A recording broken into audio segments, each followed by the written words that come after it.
আশির দশকে হকিতে দুর্দান্ত প্রতাপ ছিল বাংলাদেশের। কালের পরিক্রমায় এখন ধুঁকছে একসময়ের জনপ্রিয় খেলাটি। হতাশার অন্ধকারে যুবদের হাত ধরে দেখা মিলেছে আলোর দিশা।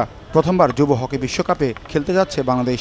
সে লক্ষ্যে চলছে প্রস্তুতি। যদিও বিশ্ব মঞ্চে লড়াইয়ের জন্য দীর্ঘ অনুশীলন ক্যাম্পের উদ্যোগ সময়মতো নিতে পারেনি ফেডারেশন।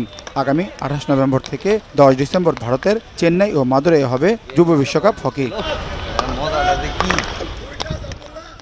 বাংলাদেশ যুব দলের নতুন কোচ নেদারল্যান্ডসের সিগফ্রাইড আইকম্যান। তার সাথে 4 মাসের চুক্তি হয়েছে ফেডারেশনের। 1 সেপ্টেম্বর থেকে আনুষ্ঠানিক দায়িত্ব শুরু হবে আইকম্যানের। ওমান, জাপান, পাকিস্তান সিনিয়র দল সহ অনেক দেশেই কোচিং করিয়েছেন এই ডাচ কোচ। অনূর্ধ্ব 21 বিশ্বকাপে অস্ট্রেলিয়া, ফ্রান্স ও কোরিয়ার মতো শক্তিশালী দলের বিপক্ষে লড়াকু হকি খেলাটাই কঠিন চ্যালেঞ্জ বাংলাদেশের। আধুনিক হকিতে খেলতে হয় দ্রুততার সাথে, পাসিংয়ের টাইমিংটাও হতে হয় পারফেক্ট। কিন্তু এখানেই সবচেয়ে বড় দুর্বলতা বাংলাদেশ দলের। হকি হয়ে গেছে কি মানে খুব দ্রুততার সাথে খেলতে হয় হকি। এখানে স্লো খেলার কোনো অপশন নাই। এখানে পাস, আপনি যে একটা পাস দেবেন, পাস আসতে দিলে জায়গাটা ব্লক হয়ে যাচ্ছে। আমাদের বাংলাদেশের প্লেয়ারদের এই জিনিসটা খুবই মানে দুর্বল আমরা ঠিক সময় মতো পাস দিতে পারি না, এবং টাইমিং অফ দ্য পাস যেটা বলে, পাসের টাইমিং এবং যে যার কাছে পাস দেব, এই দুজনের সমন্বয়ের খুব অভাব হয়। ওই জিনিসটা নিয়ে আমরা কাজ করতেছি এবং বিভিন্ন পাসিং অপশনের যে ড্রিলগুলো আছে সেইগুলোর মাধ্যমে এগুলো উন্নতি ঘটানোর চেষ্টা করতেছি আমরা। হেড কোচ আইকম্যানের চাওয়া খেলোয়াড়দের ফিটনেস আন্তর্জাতিক মানে নিয়ে যাওয়া। সে লক্ষ্যে যুব দলকে নিয়ে ফিটনেস অনুশীলনে ব্যস্ত 2 সহকারী কোচ আশিক ও বিপ্লব। গ্রুপের দলগুলোর ভিডিও দেখে ঠিক করা হবে খেলার কৌশল। এখানে কিন্তু শুধু ইউরোপিয়ান টিম খেলতেছে না, এখানে ল্যাটিন আমেরিকারও টিম আছে, আফ্রিকান টিমগুলোও আছে, এশিয়ান টিমগুলোও আছে।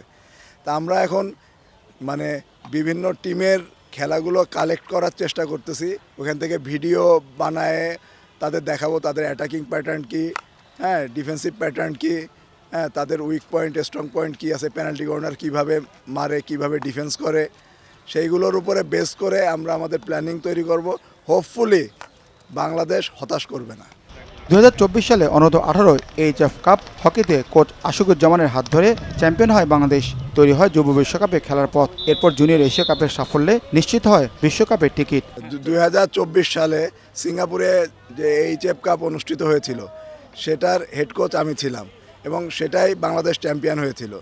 এবং ওয়ার্ল্ড কাপ খেলার প্রাথমিক স্টেজটা ছিল সেটাই।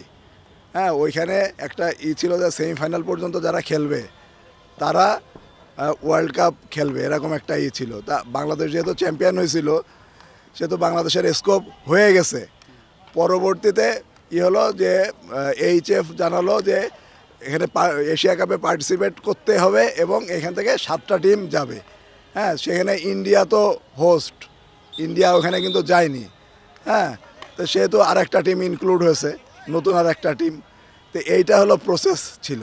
বিশ্বকাপ প্রস্তুতিতে সেপ্টেম্বরে পাকিস্তানে 4টি ও অক্টোবরে জার্মানি ও নেদারল্যান্ডসে 6টি প্রস্তুতি ম্যাচের চেষ্টা করছে হকি ফেডারেশন। যুব দলের জন্য বাজেট 5 কোটি টাকা জোগাড় করাই এখন চ্যালেঞ্জ ফেডারেশনের।